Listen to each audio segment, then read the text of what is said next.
All right, it was a struggle at times, but Trey Murphy and Matt Ryan opened up the game for the New Orleans Pelicans. I'll explain why that's important going forward in today's episode of Locked On Pelicans. Let's go. All right, it was a struggle at times. You are Locked On Pelicans, your daily New Orleans Pelicans podcast, part of the Locked On Podcast Network, your team every day.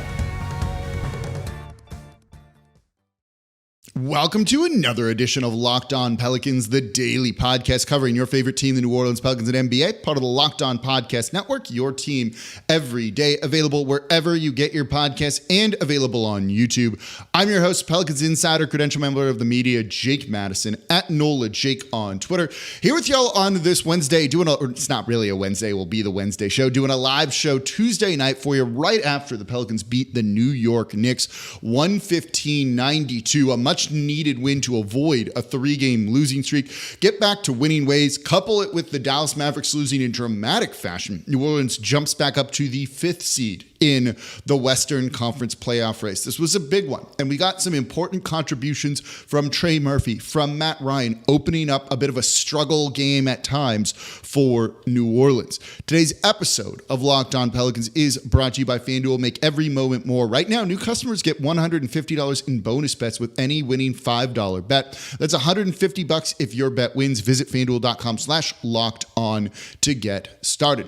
And of course, thank you for making Locked On Pelicans your first listen today and every day. We're here Monday through Friday, the #1 Pelicans podcast, breaking down everything you want to know about this Pelicans team. Subscribe wherever you get your podcasts and on YouTube. Comment on YouTube.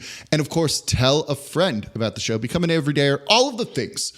But let's get into the Pelicans win over the New York Knicks, 115-92. As I said, this was actually like a really important win for this team.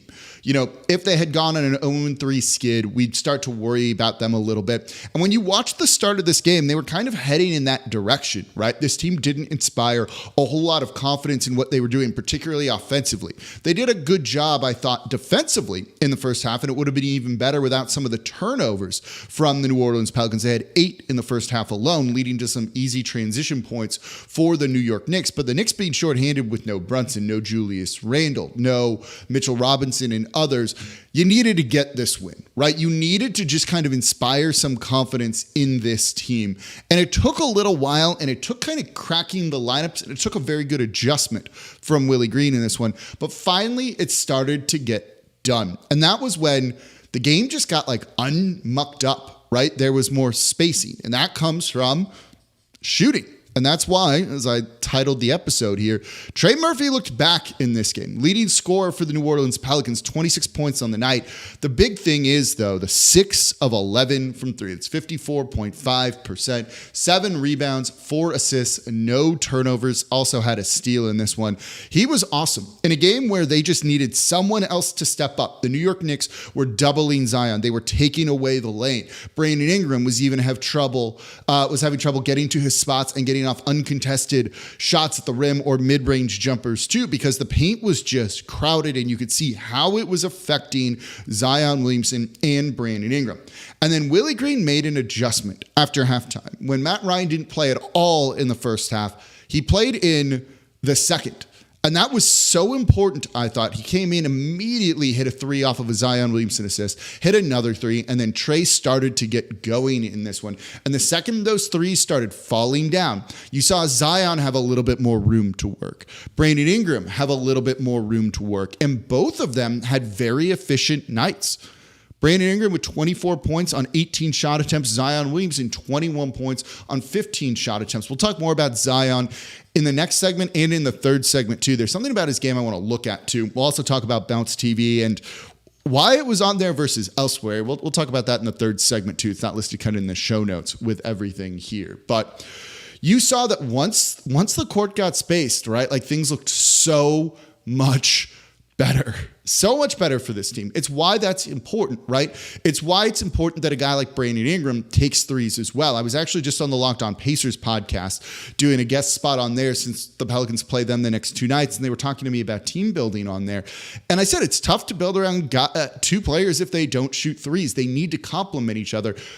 Zion's not going to do that, right? Like Zion's not going to go 3 of 7. That's why we want to see Brandon Ingram take those shots. He went 3 of 7, 43%. That worked. Once he started taking those shots, you saw the defense start to react to that, right? Like he's an offensive threat. You need to pay more attention to him. Teams still don't cover Herb Jones. He was 3 of 4, 75% from 3 here. And you didn't see the New York Knicks like shifting their coverage, tilting their coverage, or anything like that to him to try and defend him. They're going to let him shoot those shots because he doesn't have that reputation yet. However, Brandon Ingram does. And you saw how that opened it up. Trey Murphy, when he's not in a slump, does, right? Jordan Hawkins has that.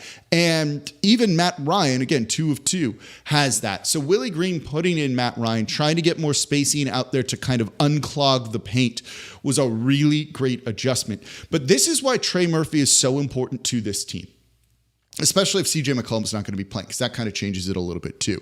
But Trey in the starting lineup, right? Going 6 of 11, willing to pull the trigger, shoot the 3, make the 3, and some of those deep threes too, where, okay, if you just leave him open, he's gonna take those shots, and if he's making them, at a good rate, teams have to account for it. That's gonna open things up for Zion Williamson and Brandon Ingram. And if you want to win in the playoffs, those are the guys that are gonna need to carry you going forward. It's worth noting that for a team where the starters have struggled, well, it was the starters here in this game who are actually carrying this team. It would have been very easy in theory for the Pelicans bench to beat up on the Knicks while their starters struggle. Down a number of guys, that team gets very thin quickly. Didn't need to here. I thought that was a very incredibly important thing. Also, look, it's worth noting here that maybe the Pelicans really wanted to get this one. Stephen A. Smith, I'm not upset with you Pelicans guys. You don't bother me. Let me record a 10-minute video. Big time Knicks fan. It was nice to get that win and kind of quiet all of that down, because I think people start to see how ridiculous the stuff with Stephen A. Smith and other things can be. So getting Trey Murphy going, utilizing Matt Ryan properly, unlocked things here. And that's really important going forward. Let's talk about that coming up here in the next segment, whatever. I'm a little rusty doing the live shows here. It's been like 3 weeks. It's coming up here next in today's episode of Locked On Pelicans.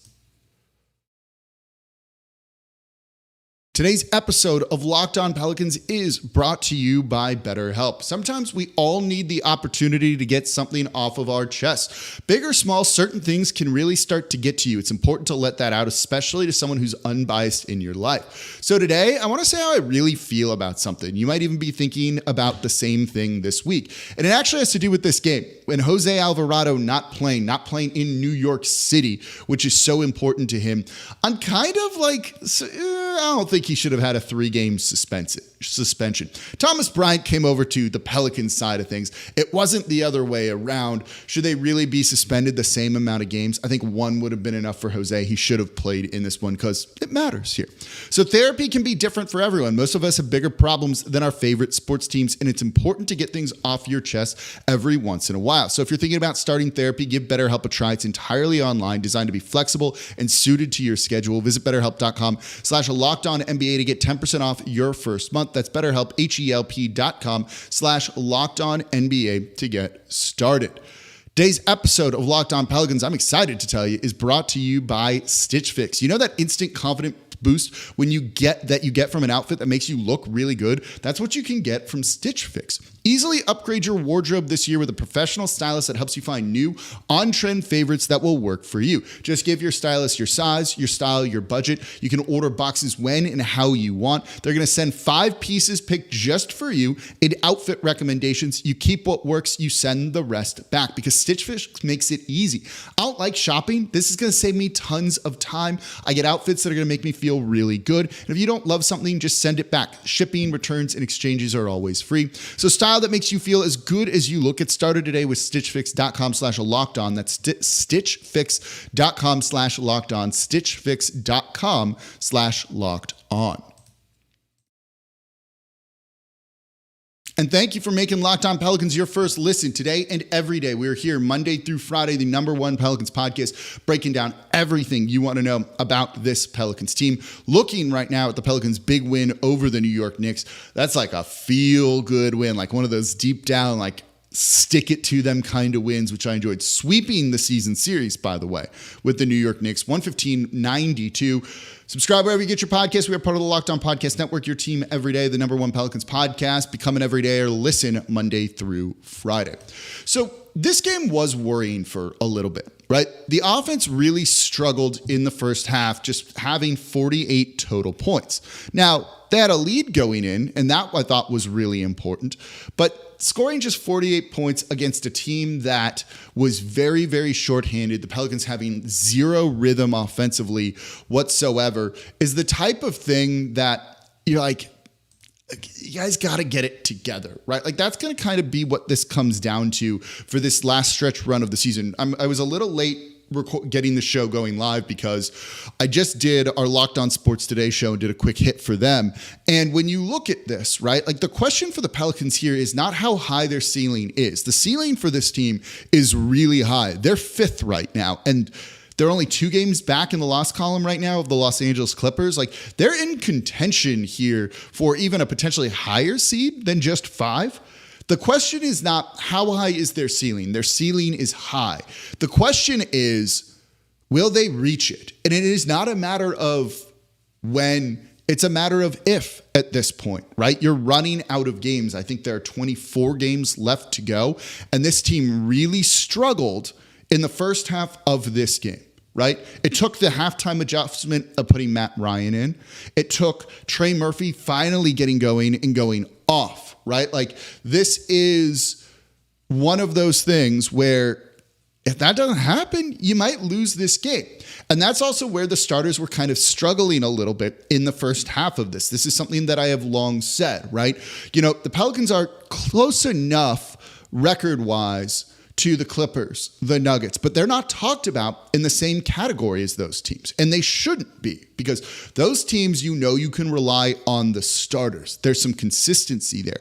Here, a lot of it has been the Pelicans bench getting them these leads. But when you're only playing like 8 guys or so in the postseason, you're not going to be able to do that all the time.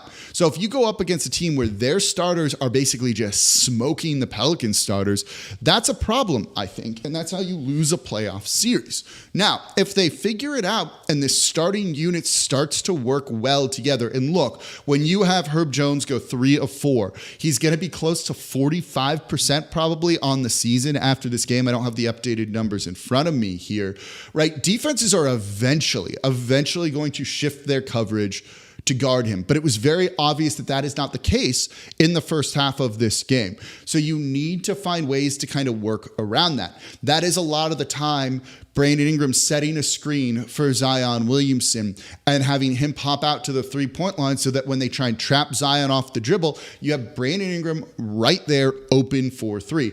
Doing that with CJ McCollum too, right? They've had so much success in years past with Zion Williamson and JJ Redick running that kind of, you know, the inverted pick and roll, the small, big pick and roll like that. That's worked really well. They've done a decent job, and I'm going to do more about this maybe this week or next, of how they set like screens down low for Zion Williamson. You know, you're running pick and rolls for Brandon Ingram, for CJ McCollum at the top of the 3-point line. You're doing that like below the free throw line for Zion. And that springs him a little bit, but that still has spacing that's mucked up. There's a lot of actions. There's a lot of things with this team that look very, very good, but they don't do them consistently, or they don't work consistently, and they need to kind of put it all together and figure it out, because 48 points against a bad Knicks team and the team plays hard for Coach Tom Thibodeau. They also have Josh Hart, who's going to give you like all the energy, all the effort, and they were out hustling the Pelicans. It's going to burn you in the playoffs if that's the way that you go with things still. So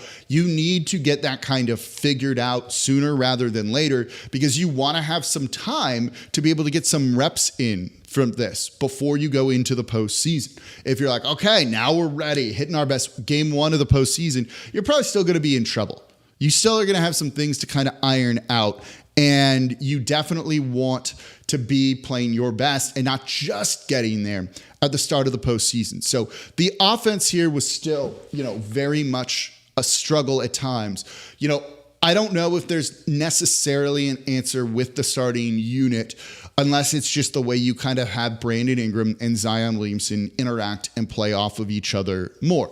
I think really the only way to do that is to put the ball in Zion Williamson's hands. He's going to draw defenders away from Brandon Ingram. That's going to open things up, right? We saw BI be aggressive these past 2 games, actually, in trying to get to the rim more so than he has in the past. And I think you're starting to see him try and alter his shot chart a little bit more to kind of get into the paint more and take some of those shots. I'm not saying eliminate all of the mid-range shots here whatsoever. I will say this: 1, 2, 3, 4, 5. He took 7 shots from 3. He took 6 shots outside of the paint, inside of the 3-point line. That's trending better, right? But he is very good at scoring at the rim this season. You can see him kind of using his body. There needs to be a little bit of space with that. That might be when Zion's off the court and you put more shooters around him. Maybe it just all comes down to putting more shooters out there, right? You know, that's kind of the important thing here. But when he plays like this, and then you get him into his spots in rhythm, those couple of mid-rangers that he hit on the right side of the court where he gets the ball, kind of turns around and shoots it, like that shot is excellent for him. And so when they start doing that, I think you can really start to see this team kind of take off, but it's just about refining everything. They're still not doing a great job with that just yet, evidenced by the first half in this game. It's also going to make the defense better. These things are tied together. There's a really great article in I think it was The Athletic that I just read about Joe Mazzulla, the Boston Celtics head coach. You hear me say this all the time, right? You hear me say this all the time. Good defense leads to easy offense, but good offense can lead to good defense too, right? I look at the game very cyclically. One thing impacts the other, which then impacts another thing, which then impacts something else, then gets you back to the beginning of everything, so on and so forth, right? You know, there's an article over in The Athletic, something you should subscribe to, and Will Guillory, who covers the Pelicans, friend of the show, is on here often, talks about how he studies soccer. Manchester City in particular, on their style of play and how he views things connected, counterattacks, going into your spacing. What do you do? How does ball movement kind of reflect on passing, things like that? You even saw someone like Eric Spoelstra studying Chip Kelly's offenses in college football when he was at Oregon to understand spacing and pace, which the Miami Heat really kind of ushered into the NBA. The Pelicans, I don't think, always view things like that, right? They were down a number of guys here, and once no matter who they had out there, the shooters, things like that, the defense was good, partially because they were making shots the team could get back and get set. So all of this really starts to impact one another, and that's why this is so important that they try and figure out. They did a very good job of figuring it out in the second half of this game. So I want to talk a little bit about Zion Williamson. We talked about him basically all of yesterday and the lack of fouls and things like that, and I dove into some of the numbers. I want to share something that I meant to put in there that I kind of really thought of more after, as I watched a little bit more film after I did the show. Let's talk about that, also about watching the game and all of that. That's coming up here next in today's episode of Locked On Pelicans. Right now, though, I'm excited to tell you about eBay Motors. Passion, drive, and patience. What brings home the winning trophy is also what keeps your ride or die alive. eBay Motors has everything you need to maintain your vehicle and level it up to peak performance. Whether it's superchargers, roof racks, exhaust kits, LED headlights, and more. Whether you're into speed, power, style, eBay Motors has got you covered. I work on all of my cars. I have an old 50-year-old car that I'm fixing up. I just fixed one of the windows so it actually goes up and down. Right? Had to order the glass, got it on eBay Motors. Had to order a new window regulator, got it on eBay Motors. And everything fit perfectly. Window rolls up and down, suit no problem, right? With over 122 million parts for your vehicle, you're always going to find exactly what you're looking for. And with eBay's Guaranteed Fit, your part is guaranteed to fit your ride every time or your money back, because with eBay Motors, you're burning rubber, not cash. All the parts you want at the prices you want. It's easy to turn your car into the MVP and bring home that win. Keep your vehicle on the road over at ebaymotors.com. Eligible items only. Exclusions apply. eBay Guaranteed Fit only available to U.S. customers. And thank you for making Locked On Pelicans your first listen today and every day. We're here Monday through Friday, the #1 Pelicans podcast, breaking down everything you want to know about this New Orleans Pelicans team. We are part of the Locked On Podcast Network, your team every day. Subscribe wherever you get your podcasts and on YouTube. Become an everyday or listen Monday through Friday. I saw some of y'all say it in the chat. If you're an everydayer, though, say it again. Put it down in there. Let me see who's in here. I saw a couple of the usuals here, and I appreciate all of y'all making Locked On Pelicans part of your day. Okay, let's keep talking about the Pelicans now. So Zion Williamson got to the line more in this game, and that's kind of what we wanted to see, a couple games after where he didn't. 7 of 8 from the line in this one. 8's a good number for him. He's averaging 6.7 per game. Giannis, more or less, of players that are currently playing, leads the league at 11.1. I don't know if he's 11.1 times going to the line. It should be more. The eye test backs that up. The numbers say he should go a little bit more, but not like double what he's doing right now. So I think getting him to the line 2.5, 3 times more per game is a very realistic thing and probably the appropriate thing for him there. So it was nice to see him get to the line more in this one. But as I watched literally when I did that show, every single shot attempt of his. And I dove into all of the numbers. Listen to yesterday's show if you haven't. That's why you want to become an everydayer.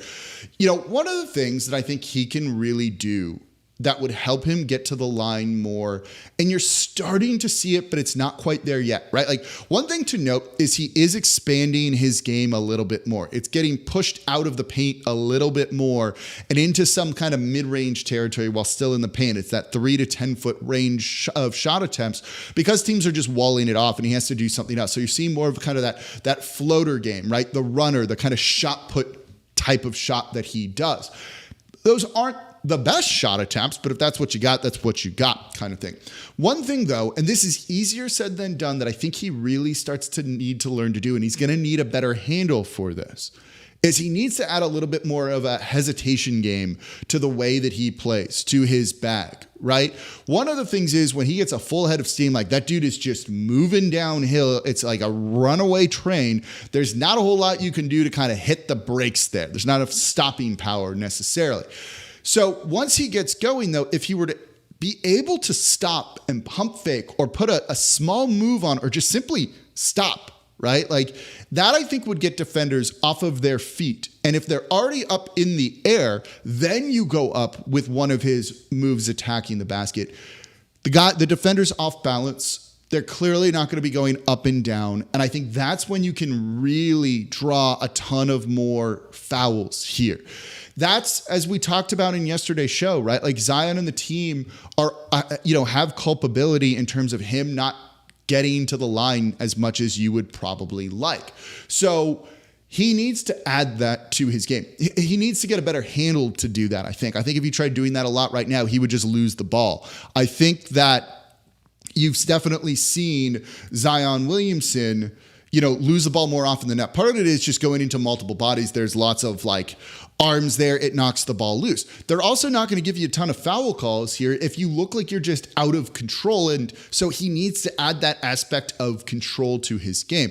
But stopping, pivoting, whatever it might be, is going to get defenders off balance. Then you barrel into them.